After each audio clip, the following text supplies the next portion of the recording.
Hello, welcome to the world of tea. My name is Margaret Harris.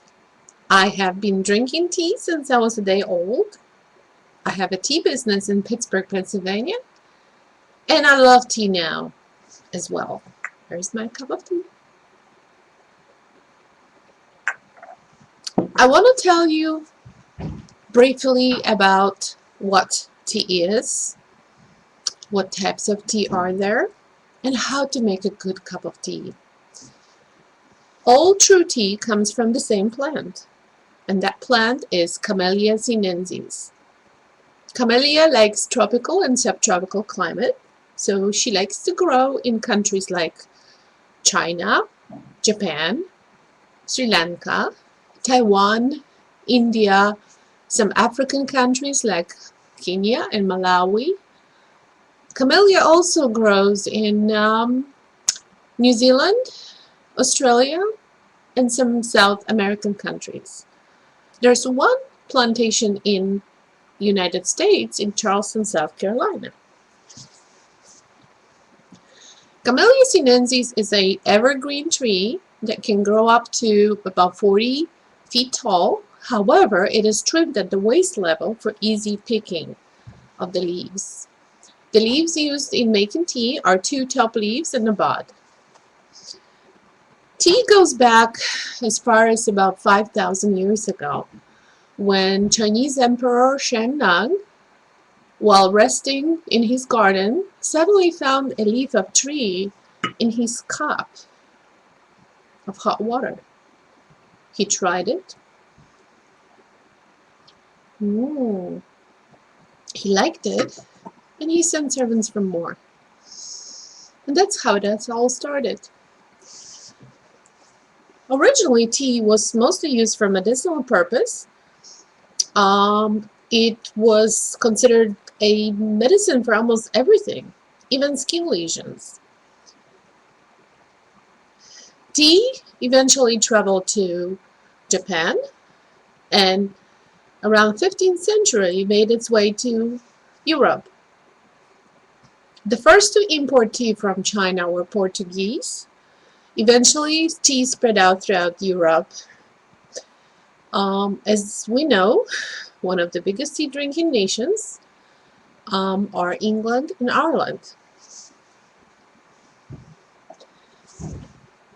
Like I said, all true tea comes from the same plant called Camellia sinensis, and the differences in tea only stem from differences in processing of the leaves after they're being picked. In processing of the black tea, the leaves are spread on patios and decks for about 18 to 24 hours for withering. Withering causes leaves to age, sort of like the leaves that fall off the tree in fall. Green tea is unaged, unoxidized, therefore it's preserved in a fresh form, and therefore it's green in appearance. Oolong tea is somewhere in between. Oolong tea is partially oxidized, so it falls somewhere between black and green tea. White tea is tea that has been not oxidized, and it's been made from the very tender, the younger parts of the plant, like the bud and a very small, undeveloped leaf. In order to really enjoy tea, you have to know how to steep the tea. The best tea is loose leaf tea because it is unprocessed tea. It's tea preserved in its freshest form. Once you get the great tea like that, you have to make sure that you follow the proper procedure to make a good cuppa.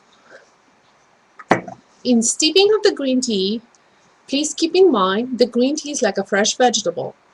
Green tea does not like hot temperature, and it does not like to be steeped for a long time.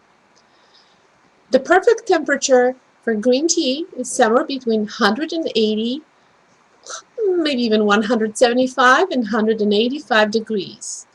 I usually wait about 3 minutes before pouring water into my cup. In steeping of black tea, the recommended steeping time is about 4 minutes.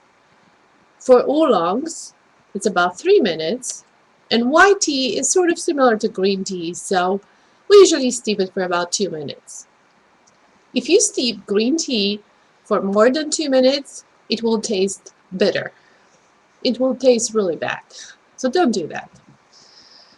Many people don't like green tea for that reason, because what they did, they used enormous amount of tea and they steeped it for a very long time just to get that color. Green tea does not have color.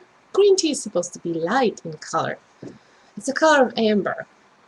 It doesn't have to be dark green or black. Trust me. So now you know where tea comes from, what types of tea are there, and how to steep a good cup of tea. There's a couple more things I want to mention. The amount of tea used should be about 1 teaspoon per cup. And when I say cup, I mean cup. This is a cup. A cup holds about 7 or 8 ounces of liquid. When you make a mug of tea, which is about twice as big as that, you need about 2 teaspoons of tea to make a proper cup. And you already know the water temperature and the steeping time.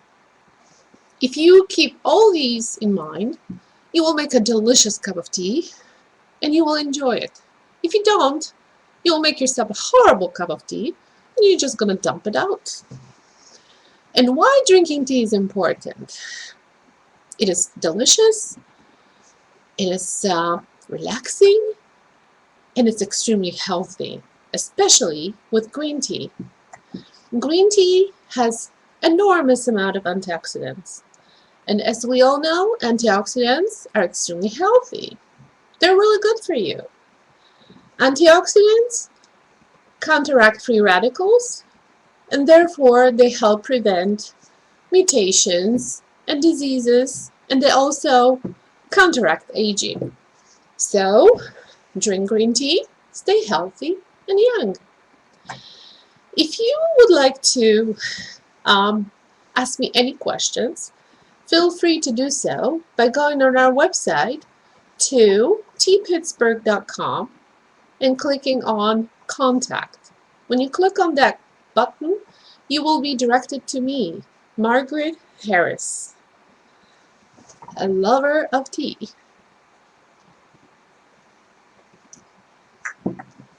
I also teach class on history of tea and teapots, and I also teach class about coffee.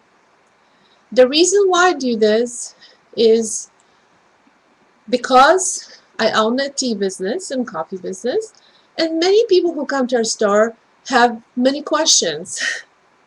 And in order to answer these questions, I had to deepen my knowledge of tea and coffee. So I consider myself quite an expert. And I want to thank you very much for being with me today. As you see, it's a holiday time, I'm sorry. I'm gonna try to record some more sessions like this. However, I just want to mention the most important thing about drinking tea is actually enjoying it. Tea is associated with relaxing, with taking time, with enjoying it with friends, relatives, maybe not all, some. You can make tea for any occasion. And as I said, tea, you can't go wrong with this. Tea is very, very healthy. Thank you so much. Bye-bye.